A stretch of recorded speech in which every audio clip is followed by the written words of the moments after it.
You're sitting in a staff meeting and somebody turns to you and they say something like, "Hey, what's our ROI on that ministry?" And another person talks about brand awareness and customer journey, and the worship pastor maybe mentions user experience. And suddenly you realize something weird is happening. Your church sounds almost exactly like a nonprofit down the street, or worse, like a tech startup. The language has changed. Does this sound familiar?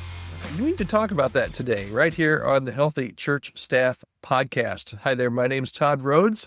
Thank you for joining me on this very fine Monday here on the Healthy Church Staff Podcast. I'm seeing this happening to churches everywhere, and it's just happens. The silent takeover, churches just changing their language, their internal language. And a lot of churches, really over the past probably 30 years or so, I won't necessarily name for you where this all started or how it happened or whether it's a good thing or a bad thing. I'll let you decide that on yourselves. But churches are adapting kind of corporate language. And I've noticed even in the past couple of years that language has started to change again, a little bit more corporate-y, and sometimes we don't realize it. Sometimes maybe we're talking about stakeholders instead of talking about the body of Christ. Maybe we're talking about metrics instead of the fruit of the Spirit, or satisfaction instead of spiritual formation.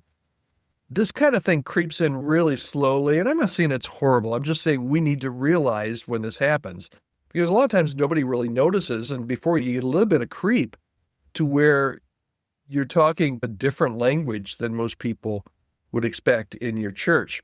And like I said, it creeps in rather slowly. Nobody really notices until one day you just start to sound like everybody else. You don't sound like a church anymore.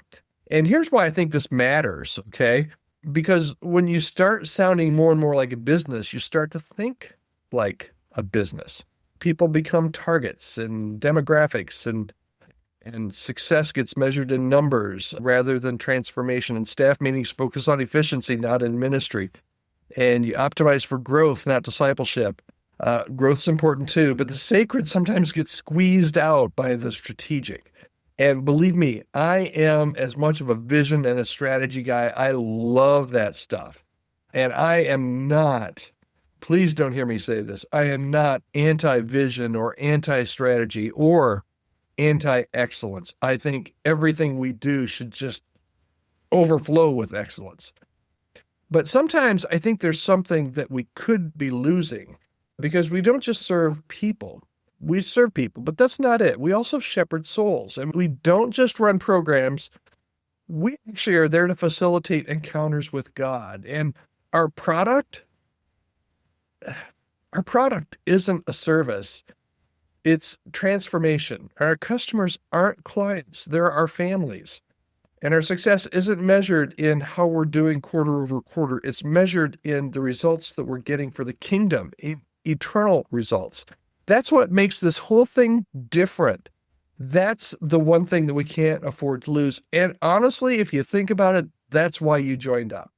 That's why you felt called to ministry, because you wanted to make a difference, not just in 30% growth increase, but in life change that God could use you to bring about, change in somebody else. So how do we get this back? How do we make sure that we don't go too far, which we tend to do sometimes? How do we make sure that we don't go too far in just even the simple thing of language? Start with your language in staff meetings, because that's where it starts, at least with your team. Say congregation, not audience. Maybe you're not a big congregation person, but audience is just, it's a more businessy type of a thing. Say ministry, maybe, and not programming. Say calling and not job description. Ask, how is God moving before, what were our numbers on Sunday? And numbers are important. I hear people say all the time, we count numbers because every number is important to God. I absolutely buy into that. Numbers are important, but numbers aren't everything. We need to make space for the Spirit and not just to look forward to putting a number in our spreadsheet. The reality is, your staff feels this tension every single day. They got into ministry to serve God, not to hit KPIs, okay? And when everything becomes a metric, ministry becomes, can I say it, mechanical. People burn out faster in corporate church culture than they do in a ministry church culture, and they need to remember why this work is sacred and why it's ministry. Bottom line for today is your church is not a nonprofit with a God problem. It's God's people with a mission problem. And this week, I'd love for you to audit one staff meeting and just count how many times you use business language versus kingdom language.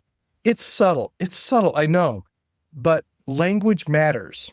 And how you coin words, how you put out words, how you talk makes a difference. All right, that's it for today. I hope I challenged you a little bit, at least to think about kingdom language and introducing that if you've kind of lost that along the way. Remember, you're not running a business. You're stewarding the bride of Christ, and there's a difference, and it matters.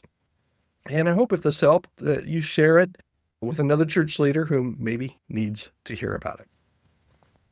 All right, that's it for today's Healthy Church Staff podcast. Tomorrow, we're going to talk about some more leadership things. We're going to talk about some of those sneaky mental traps that sabotage staff members, perfectionism, people-pleasing, the need to control everything. Boy, I've got some really practical ways to help you break through if you're seeing some of those patterns even in this new year. So I hope you'll join me again right here tomorrow on the Healthy Church Staff podcast. Todd Rhoades, out.